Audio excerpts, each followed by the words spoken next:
Welcome back to the Buck Sexton Show. This is Ben Weingarten in for Buck Sexton. All right, on the line right now is my guest, Tammy Bruce, someone who I've come to admire as a shrewd commentator, a delightful personality, Fox News contributor, president of Independent Women's Voice, a national advocacy organization. Tammy joins us now. Let's jump right into it.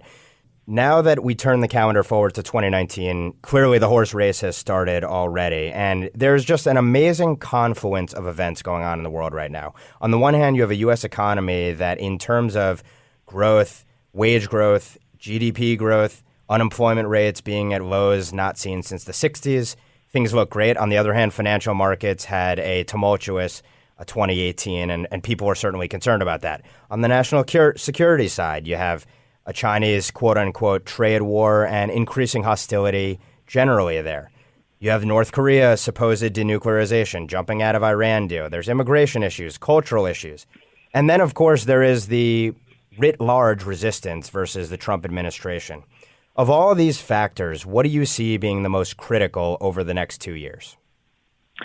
Well, the critical thing is the recognition that Trump is a man alone, if you will, a single firefighter with some people who back him up, trying to put out the largest house fire that's ever existed.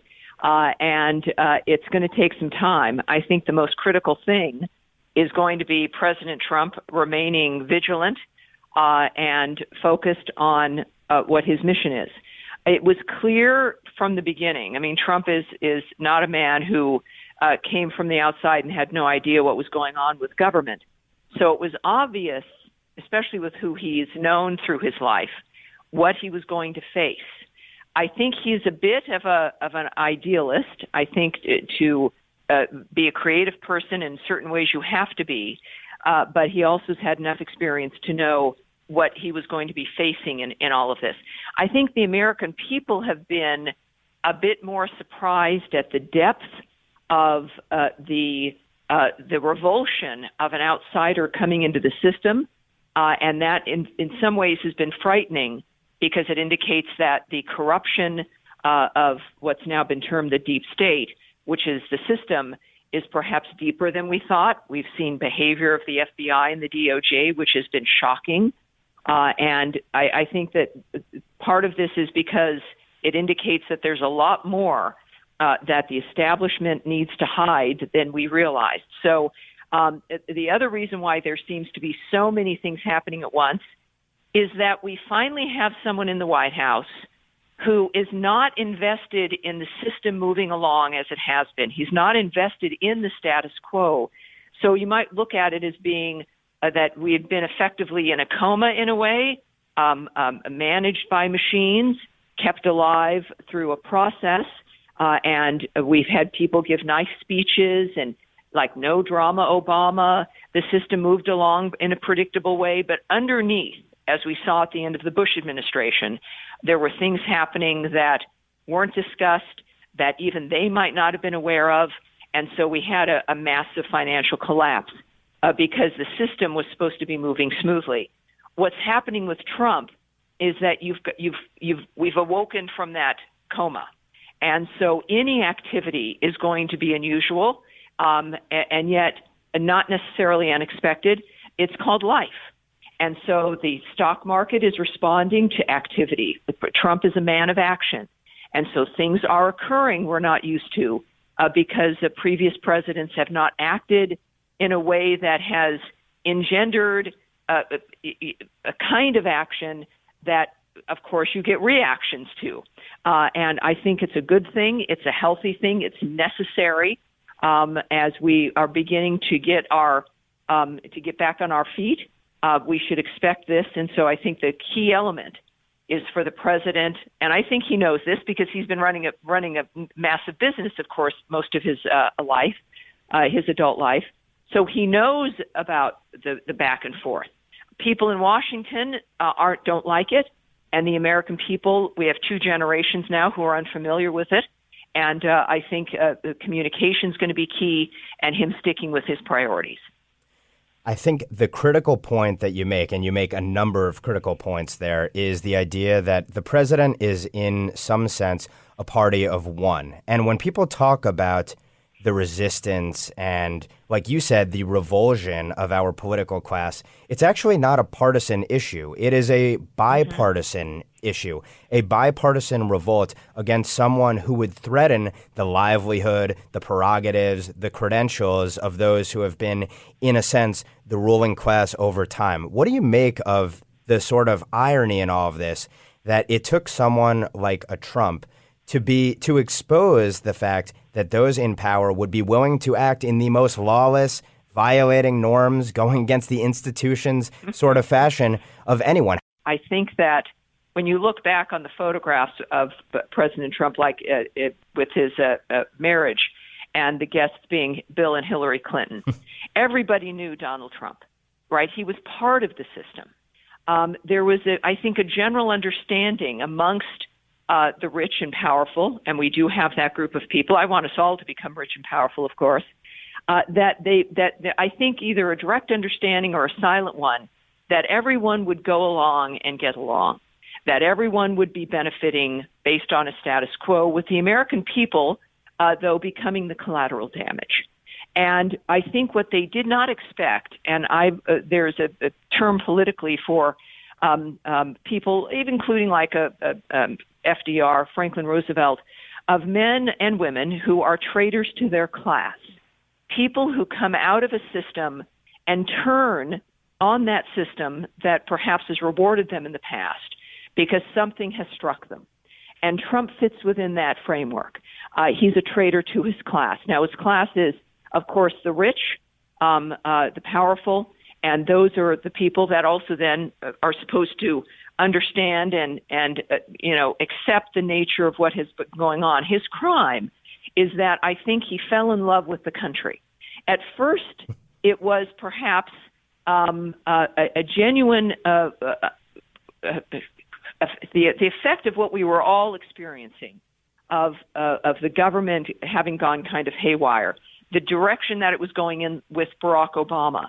I think that he felt inherently, and had been speaking publicly and on Twitter and in other ways for years, rejecting and questioning and being extremely critical of what was happening in government. And I think that there's a point where, whether it's an Alexandria Ocasio-Cortez or Donald Trump, who says, well, wait a minute, maybe something else can be done, and maybe it's me. And it's that decision, that spark, that then made him realize there was something larger than him as he moved into his 70s. Maybe one part of it was boredom, and he wanted something new to do. But in order to be willing to commit to really going against your team, in a way, which was the establishment, I think it had to be more than that. And then the campaign, I think he really fell in love with the country. And he did get to know us. I think he became a changed man in that process. And in the end, and this is what, for me as a person of faith, well, I don't like organized religion very much. I find it not surprising that this nation has brought forth the perfect person in our particular history, up till now, the perfect man, to address what this country has needed. Whether it's Washington or Lincoln, or Reagan, and now Trump. Now, all very, very different men, but astounding trajectories, and at the right place at the right time, making the right decision, and at the correct junction when it comes to what the American people need. Now, all of them, also faced unique problems and have had to be very aggressive in certain ways. But the moment for Trump and the irony of what is going on, as you put it, is necessary and perfect, because it strangely only Donald Trump could do it. It would be a man or a woman with enough money to where it wouldn't matter what they wouldn't need in their next job, not interested in the approval of a certain crowd except the American people. Genuinely wanting to make a difference separate from what their lives were or could have been, separate from politics.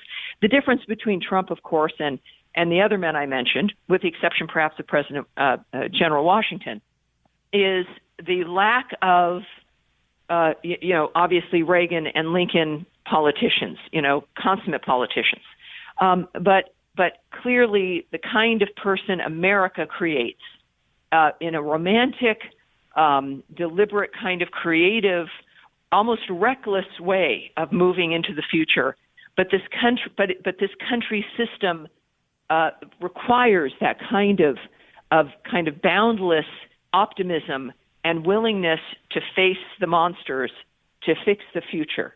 That's what we bring to the American story, but to the story of really the human condition. And I find this all to be very predictable and necessary if the nation was to survive, and it happened. It's a very exciting time. What do you see happening with this Democratic field? Is this a circular firing squad where everyone tries to go to the left of everyone else, or is there something that maybe we're not anticipating that we should be looking at? Well, I would point to a lot of people.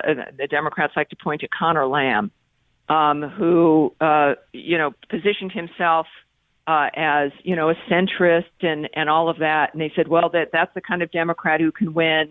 The problem with that race for the Democrats was he faced no primary competition. So there was no leftist, no progressive to challenge him and to push him and to have that fight in public. And when that happens, that's where everything goes off the rails. This is where the Democrats have their problem. Now, the Republicans have already faced that problem, if you will. The benefit, though, for the Republicans is that the fight was between Donald Trump, who's a businessman, wildly successful, knew what he was doing, has had a background of knowing what, within at least a conservative ideal about finances and personal freedom, et cetera. Regardless of what you think of him personally, he had a business background that indicated to the American people he could handle running the country. The problem for the Democrats is it's Alexandria Ocasio-Cortez versus Claire McCaskill. Right? It's people who have ideas that make no sense, that have been proven unworkable historically, that will destroy elements of the country like, Medicare for all, single payer. Nobody knows. When Ocasio-Cortez is asked, how would you pay for single payer? So, well, you just pay it like you pay your rent. I mean, this is the problem for the Democrats.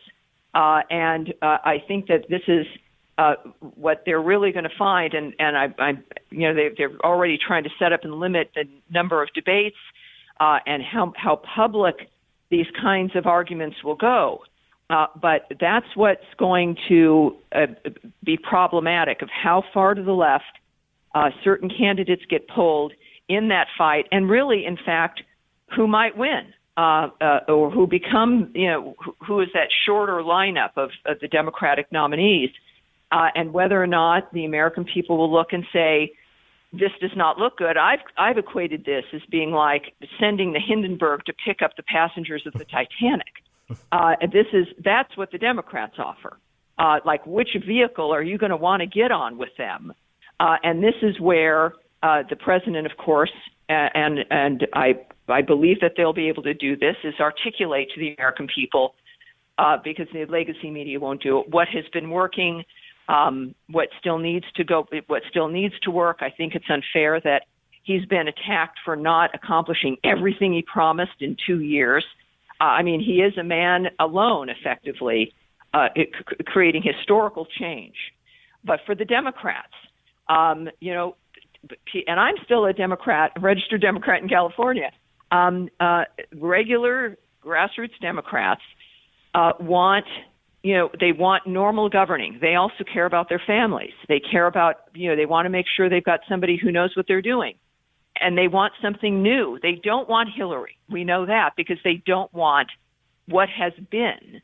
And so if they think they're going to be offered, Joe Biden and the Nancy Pelosi's out there, all of these young people and others who want something different, like the Republicans wanted something different, they're in a lot of trouble because nobody's presenting themselves as the unifier that can bring all of those individuals together. And it certainly is not I don't envy them. It's going to be fascinating to watch. And in the meantime, the president is still also going to have to deal with never-Trumpers and individuals who are more committed to the establishment than they are to the progress of the country.